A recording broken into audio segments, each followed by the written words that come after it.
And, I was shocked. We got a really interesting finding that was highly significant statistically.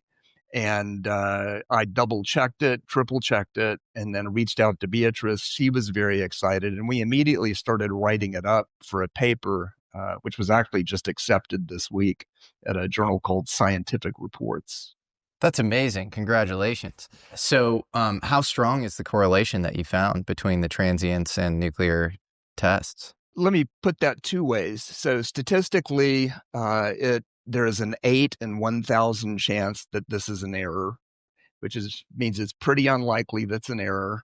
And then the other way to look at it is in terms of percentages. So out of those 2,700 days, if there's no nuclear test, there's a transient on 11% of those days. But if there's been a nuclear test the day before, then it's almost 19% of those days have a transient. So that 11 versus 19 is about a 68% increase in risk for a transient if you've had a nuclear test.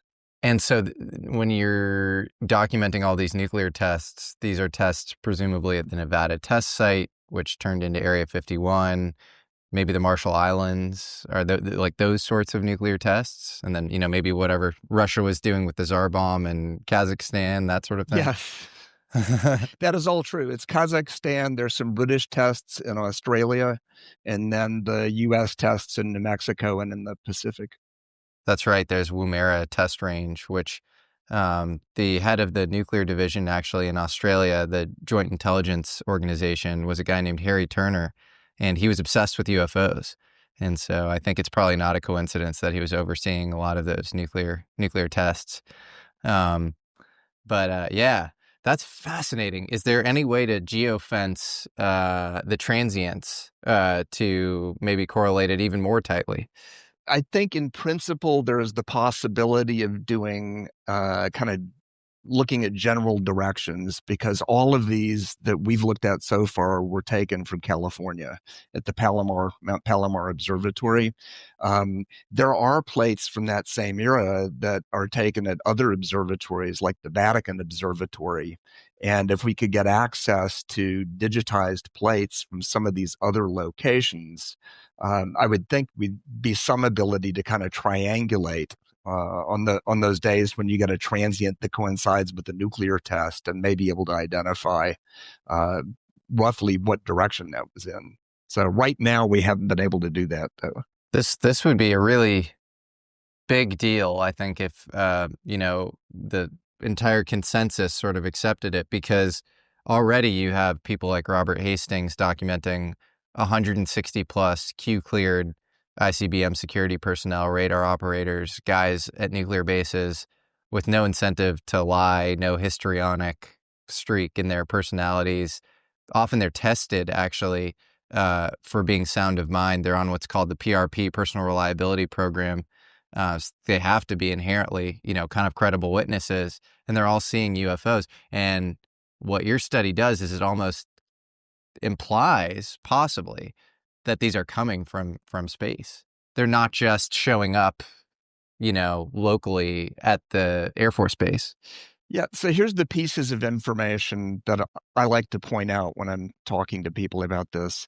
And I have to say, a few years ago, I would think I was crazy for saying this, but these are just statistical facts. So Beatrice has shown that these transients, the number of transients drops dramatically when they are in an area where the Earth's shadow would be.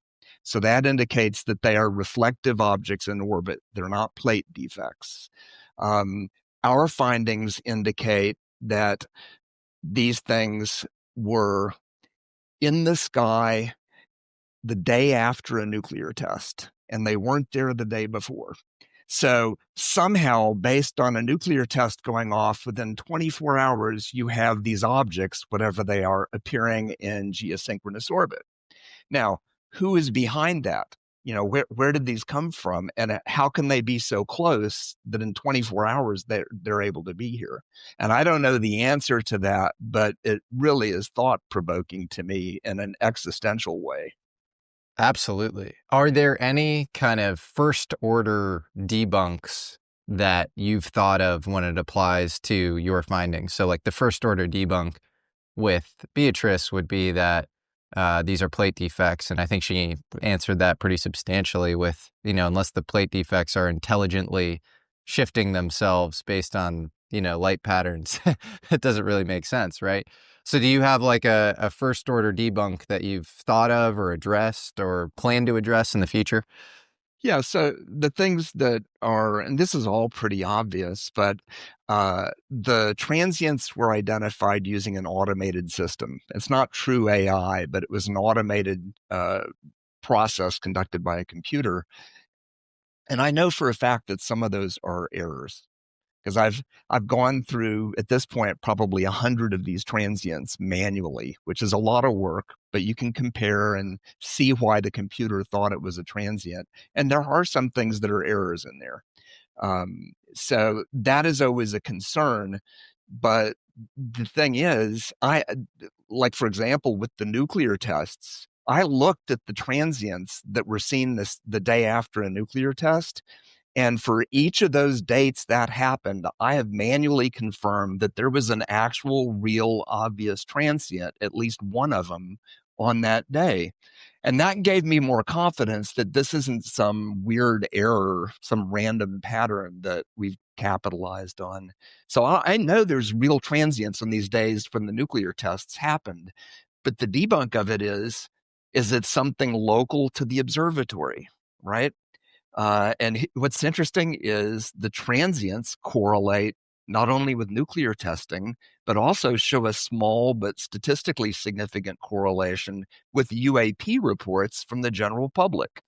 Whoa. So on a day when there is a nuclear test, or let's see, day after a nuclear test, and there are UAP sightings, you get a much higher risk of a transient. So they all kind of are like a triangle. They're all together as one thing. And that's fascinating to me. And you can't explain that by anything that was local to the observatory or the film. Those associations wouldn't be there if it was plate defects or radiation effects. If it was the bomb casing, just let's say some bit of it survived, it's not going to sit in one place in the sky for 24 hours to be seen as a transient afterwards. So just none of the things I would think of make any sense. And, as a psychologist, most of the research I do has a lot of error in it because you're basing it on what people tell you. And there's error in this data set, but it doesn't undo the fact that there is a real signal there that is clearly detectable and is actually quite large when it comes to the Nuclear Testing Association. Well, also, if you're doing kind of pointed error correction on the days that these, transients seem to show up, then you're actually saying that 68% more likely, transients nuclear is a baseline statistic. And it's probably higher if there are errors in the entire data set, and there are probably more transients than, we think. Yeah, same thing with the UAP sightings. A lot of error. A lot of those are prosaic things that just there was no ability to, research them.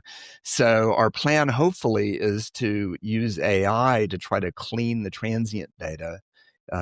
Train the AI to tell the difference between a bad plate or dust or a streak on the plate and a real transient. And what you just said is true, that if we do that successfully, we're going to get rid of the error and end up with more signal. And that should increase the associations we see.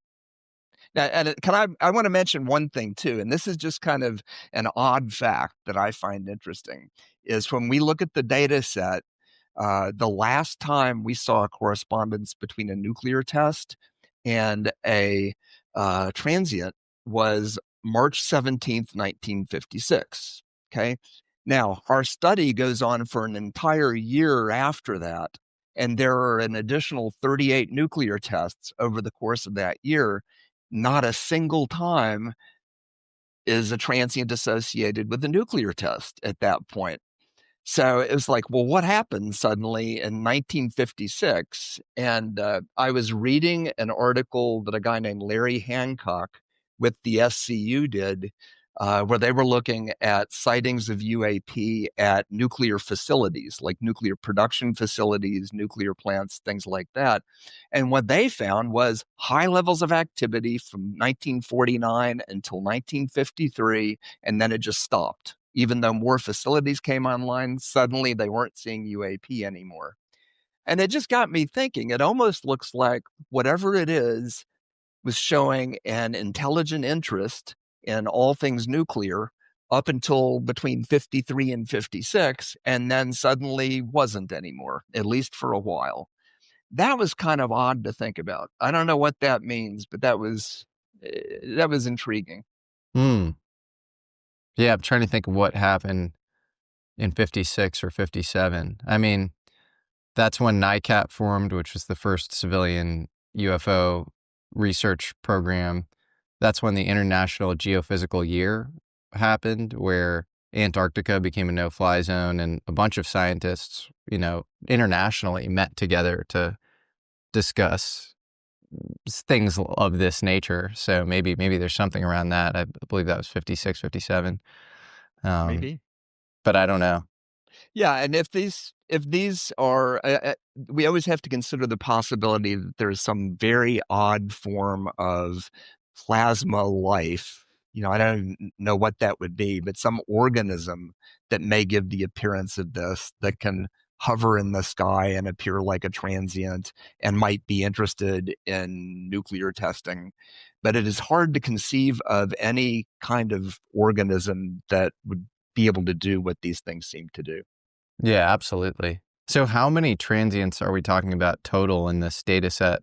It is surprisingly large, keeping in mind the error, but there are over 107,000 over that, what is it, 8-year period. Okay, wow. It's remarkable. So like a little over 12,000 a year. Yeah, so if we think, though, that 90% of these are error, let's just be conservative, we've still got over 10,000 things that were in orbit reflective prior to the first satellite that seemed to be interested in nuclear tests in some way. Do you have a sense of the error rate? Because if the error rate is 10 to 20%, I'd say far more confident in your study. If it's like 90%, I might be a little more okay, let's do the error correction.